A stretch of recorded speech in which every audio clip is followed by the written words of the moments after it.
Education Matters, a weekly look at the real people and real stories in education across North Carolina. Welcome to Education Matters, presented by the Public School Forum of North Carolina. I'm Keith Poston. Today on the show, we're going to talk about two new education initiatives here in North Carolina.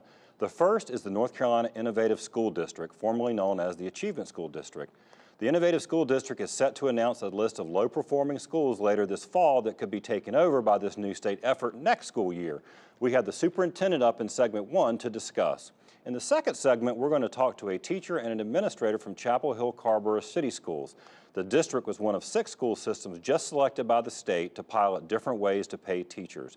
You'll want to stick around for that discussion. Before we tackle our main topic, we open with our Edlines, a quick scan of education headlines across North Carolina and the U.S.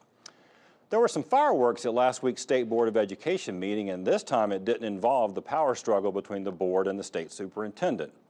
The new principal pay plan passed by the General Assembly drew some sharp comments about flaws in it, including a case where a principal could make less than an assistant principal at the same school.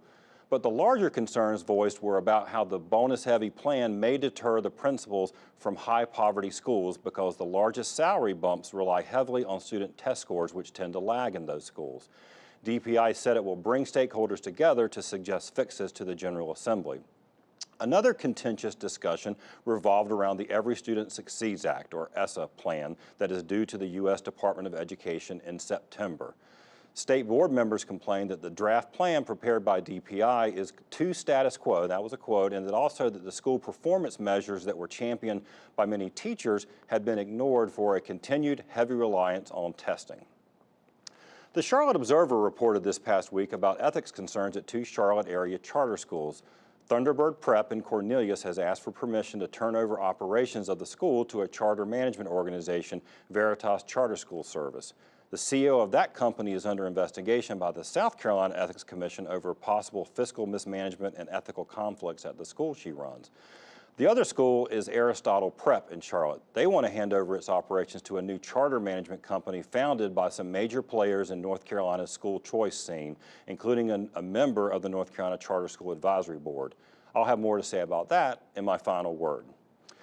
After the conflict of issues were raised by a state board member, the proposal was referred to state ethics officials for review. Finally, a new report is out on North Carolina's private school voucher program, the Opportunity Scholarship Program. The report, developed by the Friday Institute at NC State, interviewed parents who had received vouchers to send their children to private schools. While parents did express great satisfaction with their new school, they cited difficulty in meeting the financial obligations above the $4,200 voucher, which at some schools can be more than $10,000, factoring in transporting their children to the school, buying meals and uniforms, application fees, and activity fees.